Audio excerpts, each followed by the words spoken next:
Arkadaşlar merhaba. Bu videoda sizlerle beraber breadboard ve jumper kablolardan bahsedeceğiz. Bunların nerede ve hangi amaçtan dolayı kullanıldığı ile alakalı sorular arayacağız. İyi seyirler.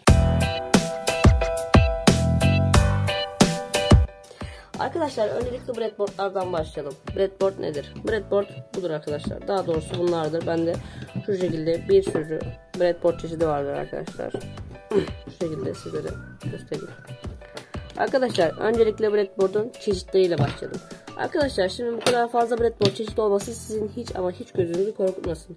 Hepsinin kullanım mantığı ve amacı aynıdır arkadaşlar. Sadece kullanım avantajları farklıdır. Kullanım avantajı dediğim şey aslında mesela arkadaşlar ben büyük bir devre kurduğumda bu breadboard'u tercih edebilirim. Çünkü bu geniş ve büyük bir breadboard ama ben minik bir devre kurduğumda bu breadboard'ları veya bu breadboard'ları arkadaşlar tercih edebilirim.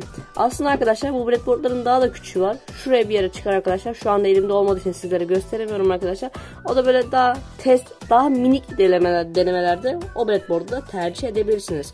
Arkadaşlar dediğim gibi sadece kullanım amacı ve kullanım avantajları farklı arkadaşlar. Bu şekilde breadboard'ların çeşitleri bulunuyor. Arkadaşlar şimdi breadboard'un amacına geçelim.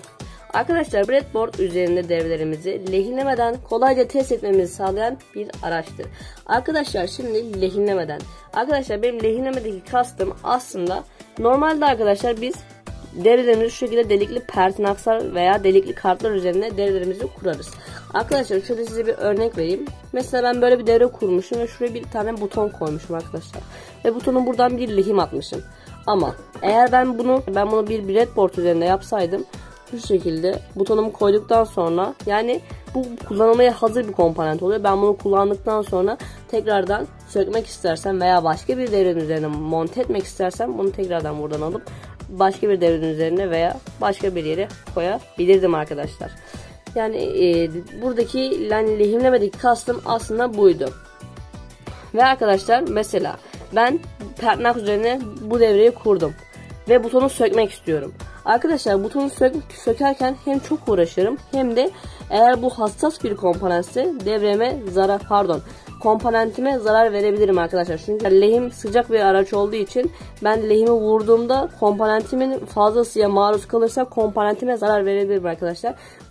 Bu sebepten dolayı da breadboardlar üzerine ilk önce devremizi test edip ondan sonra eğer devremiz başarılı bir şekilde çalışırsa devremizi pertinax üzerine kalıcı hale getirebiliriz arkadaşlar. Breadboard'un temel kullanım amacı budur.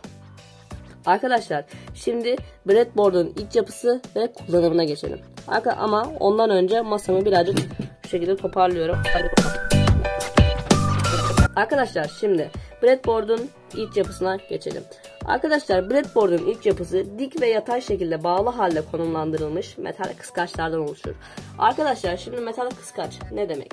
Şimdi arkadaşlar normalde siz breadboard'u satın aldığınızda arkasında şu şekilde bir çift taraflı bant olur. Ama ben size daha iyi bir şekilde anlatmak için arkasındaki çift taraflı bandı söktüm ve breadboard'un arkasını size gösteriyorum arkadaşlar. Arkadaşlar breadboard'un arkası bu şekilde. Dediğim gibi yatay ve dik şekilde konumlandırılmış metal kıskaçlardan oluşur. Ve arkadaşlar bu metal kıskaçların hiçbiri birbirine temas etmez. Gördüğünüz gibi. Yani hiçbiri birbirine kısa devre değildir arkadaşlar. Bu da bu şekilde. Yani mesela şu şekilde göstereyim. Mesela ben buraya bir buton bağladığımda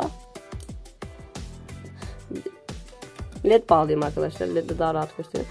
Mesela arkadaşlar ben buraya bir led bağladığımda şu şekilde cımbızımı alayım. Mesela buradaki sütunla buradaki bacağın bir alakası olmadığı için bunun bağlantıları sadece bu ledin bağlı olduğu sütundan yapabilirim arkadaşlar. Çünkü bu metal kıskacın iletimi sadece bu dik bir şekildedir arkadaşlar. Bu yüzden de ben bunun bağlantılarını sadece bu sütun üzerinden yapabilirim arkadaşlar. Yani şu sütundan veya şu sütundan yapamam. Bu diğer bacağa gider. Yani bu diğer bacağın iletim noktası. Mesela şuraya da bir adet buton bağlıyorum sizler için. Şekilde. Mesela arkadaşlar şimdi butonun bu bacağıyla ledin şuradaki bacağını birbirlerine bağlamak istiyorum. Arkadaşlar şimdi ledin bu bacağın sütunundan bir tane hattan alıyorum ve butonun sütununa giriyorum ve bu şekilde bağlantımı yapıyorum.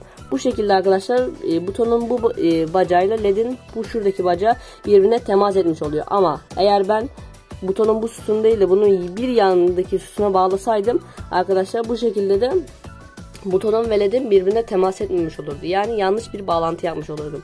Çünkü dikkat ettiğiniz gibi ben butonun bacağının sütunu yerine onun bir yanındaki sütuna bağladım arkadaşlar. Bu da ledin bacağıyla butonun bacağının iletimini sağlamaz arkadaşlar. Şimdi bir tane kıskacı sizin için söküp bir adet örnek vereceğim.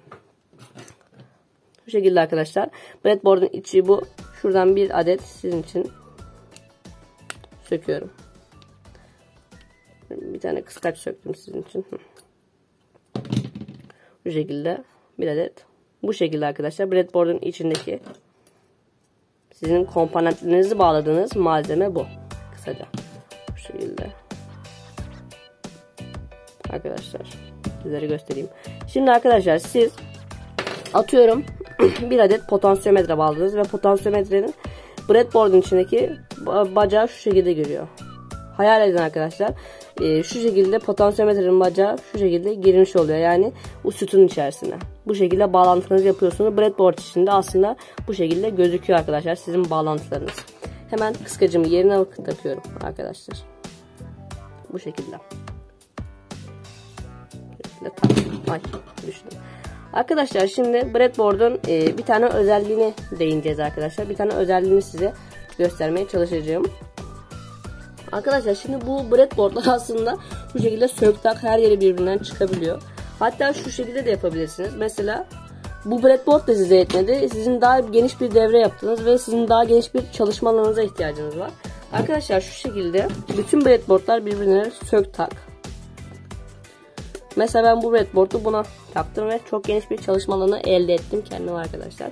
Bu şekilde breadboardlarınızı geniş bir şekilde kullanabilirsiniz ve şu büyük breadboardların iki tane çeşidi var arkadaşlar. Bilmem fark ettiniz mi?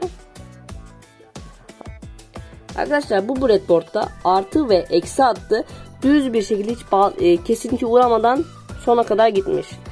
Bu hatta da aynı şekilde. Ama bu breadboard'da arkadaşlar sadece yarısına kadar gitmiş. Yarısından sonra bunun burayla bir iletimi olmadığı için yarısından sonra da buraya kadar gitmiş arkadaşlar. Öbür karşı taraf için de aynı şey geçerli. Arkadaşlar siz sadece 5 volt üzerine çalışan bir devre yapıyorsanız bu breadboard'u tercih edebilirsiniz arkadaşlar. Ama siz devrenizde 5 volt, 3.3 volt, sonra ne bileyim 12 volt başka bir voltaj kullanıyorsanız arkadaşlar mesela şuraya 3.3 volt bağlarsınız. Şuraya 5 volt, şuraya da 12 voltunuzu bağlarsanız arkadaşlar bu şekilde devrenizi kontrol edebilirsiniz arkadaşlar. Bu şekilde çok voltlu devrelerde bu breadboard'u tercih edebilirsiniz. Ama bizim yapacağımız bazı devrelerde arkadaşlar bu breadboard'u tercih edebilirsiniz arkadaşlar. Siz yapacağınız devreye göre breadboard tercihinizi yapabilirsiniz arkadaşlar. Ben bu breadboard'u kullanıyorum şimdilik. Ve yapacağımız devrede bu tür bir breadboard kullanacağız. Arkadaşlar şimdi breadboard'u umarım size anlatabilmişimdir. Şimdi de jumper kablonun kullanımına hızlıca geçelim. Ama önce 2 dakika ortalığı toparlıyorum.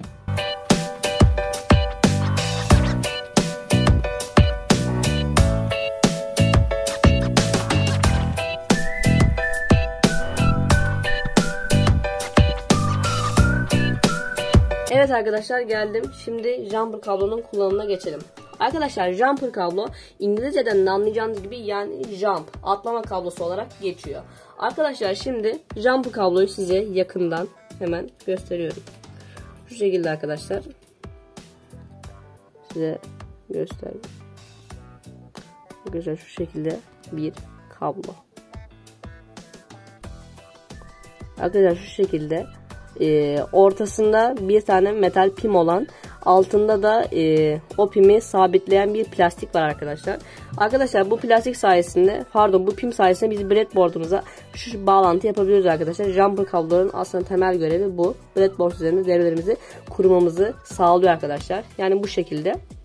Jumper kablo denmesinin sebebi de herhalde mesela ben buradan bir bağlantı yapıyorum, buraya atlatıyorum, yani buradan buraya bir iletim sağlıyorum. Bundan dolayı da jump denmiş olabilir arkadaşlar, bilmiyorum. Arkadaşlar şimdi jumper kablonun iki tane dişi erkek çeşidi var arkadaşlar. Bir tanesi nerede o? Yok. Yani bu. Arkadaşlar şimdi jumper kablonun iki tane erkek çeşidi var arkadaşlar. Şu şekilde. Şu.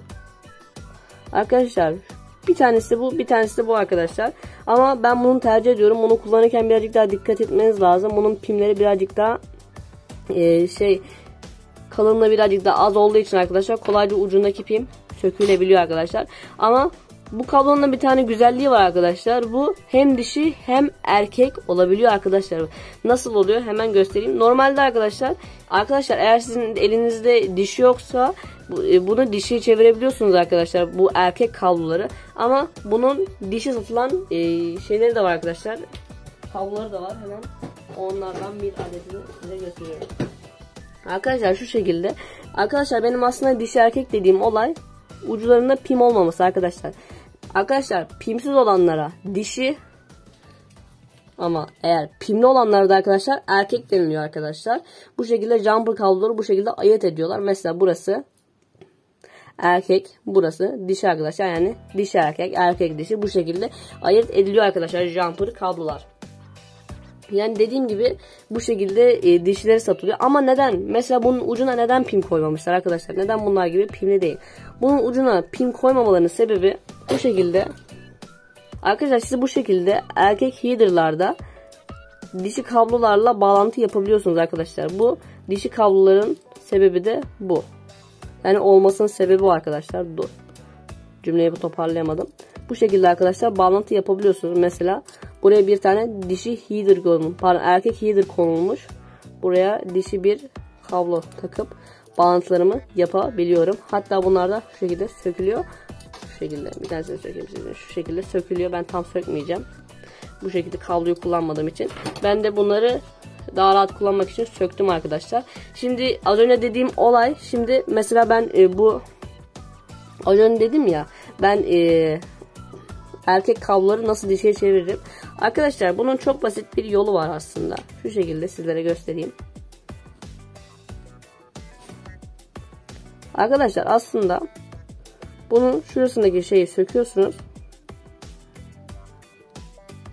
Pardon, bunu çok içine attım. Şuradan devam edeyim. Arkadaşlar bunun şurasındaki şeyi bu şekilde kaldırıyorsunuz arkadaşlar, tamam mı? Sonra bunu havaya çekiyorsunuz. Şunu şuraya koyayım. Arkadaşlar sonra elimize bir adet yan keski alıyoruz ve bunun ucundaki erkek kabloyu kesiyoruz ve şunu kablolar bunun bağlantı yapabilmesi için erkek header'lar şurayı birazcık açıyoruz arkadaşlar.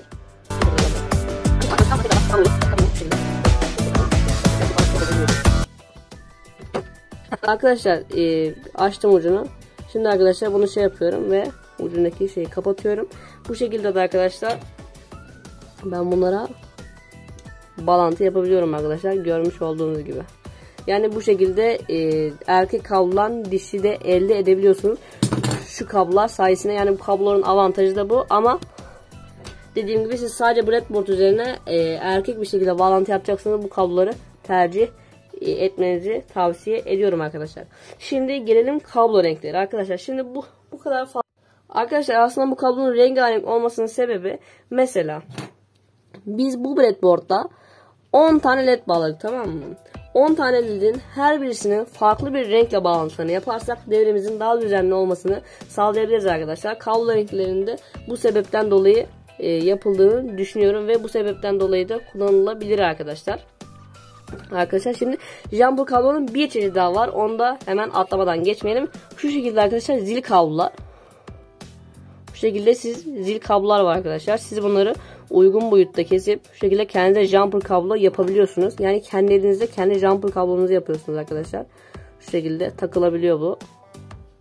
Buradan da şöyle bir bağlantı yapayım. Siz bunları kendi istediğiniz boyda düzenleyebiliyorsunuz arkadaşlar. Bu da şuna sağlıyor. Mesela jumper kablo ile yapılan bir devre çok karışık olabiliyor arkadaşlar. Size bu zil kablolarla yapılmış bir tane devrenin şuraya fotoğrafını falan koyarım arkadaşlar. Siz bu kablolarla yapıp hepsini uygun boyutta kestiğinizde çok düzenli bir breadboard devresi kendinize elde edebiliyorsunuz arkadaşlar. Hatta pernak üzerine kalıcı hale getirmenize bile gerek kalmıyor. O kadar düzenli bir devre oluyor arkadaşlar. Ama birazcık uğraştırıcı oluyor tabii. Ama uğraşmak istemiyorsanız şu şekilde jumper kabloları tercih edebilirsiniz arkadaşlar. Şimdi jumper kabloların kullanımını bitirdiğimize göre birkaç adet örnek devre yapıp videomuzu sonlandırmaya geçelim. Hemen ortalığı hızlıca toparlıyorum.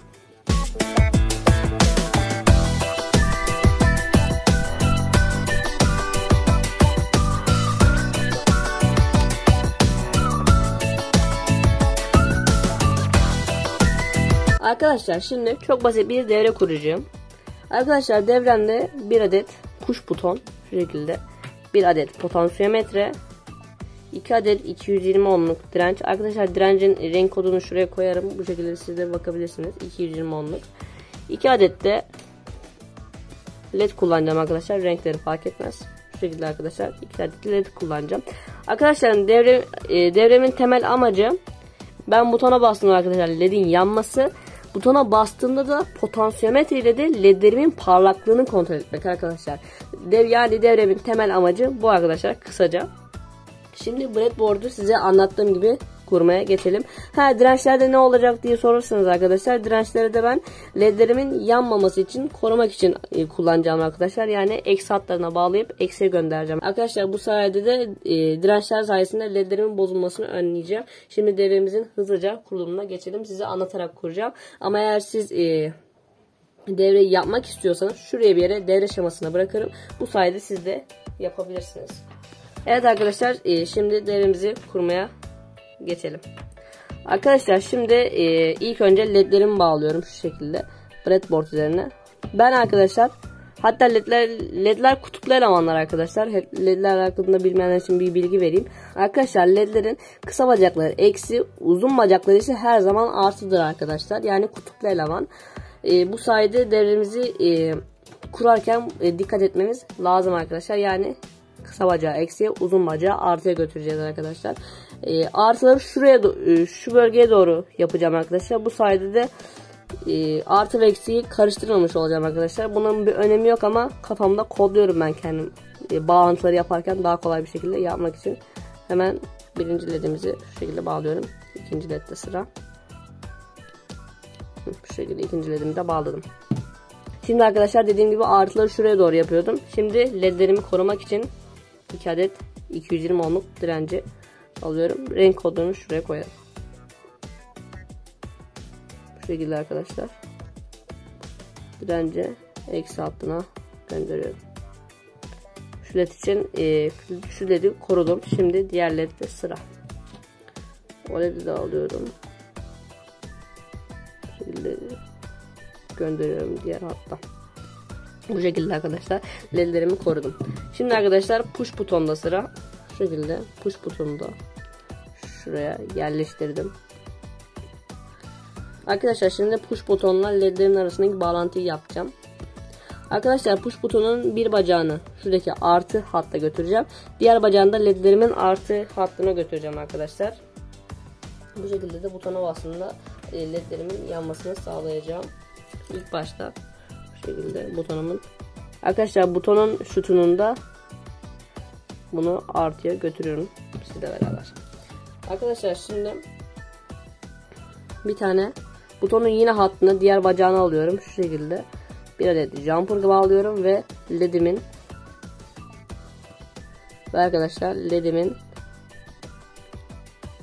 artısına götürüyorum şu şekilde. Arkadaşlar ben ledleri seri bağlayacağım. Seri bağlamak dediğim olay aslında iki ledin artısını birbirine bağlamak, yine aynı şey oluyor arkadaşlar. O yüzden de tekrardan diğer ledin artısından alıyorum. Arkadaşlar şu şekilde diğer ledin artısını aldım ve diğer ledin artısını şu şekilde veriyorum arkadaşlar. Şimdi arkadaşlar benim butona basma devremin çalışması lazım. Ama çalışmıyor. Neden? Çünkü devremde şu anda hiçbir güç kaynağım yok arkadaşlar. Siz güç kaynağı olarak şu şekilde pil atakları kullanabilirsiniz arkadaşlar. Bunun bir sürü çeşidi var. Şu şekilde artı ve eksiği düzgün bağladığınızda devrenize güç vermiş olursunuz. Ama benim elimde şu şekilde bir güç kaynağı olduğu için arkadaşlar ben bu güç kaynağını kullanmayı tercih ettim. Ama siz isterseniz pil atakları da şu şekilde pil atakları da kullanabilirsiniz.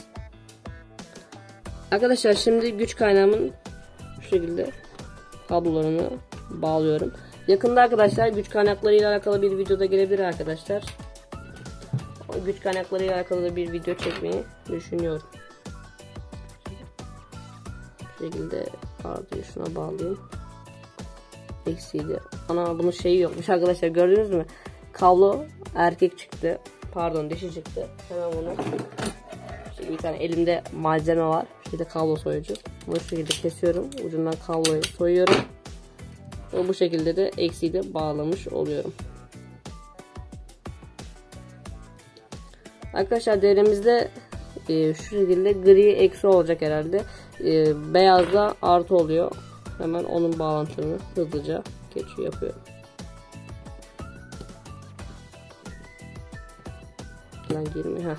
Şimdi arkadaşlar güç kaynağımı açıyorum. Şimdi butona basınca ledlerimin yanması lazım.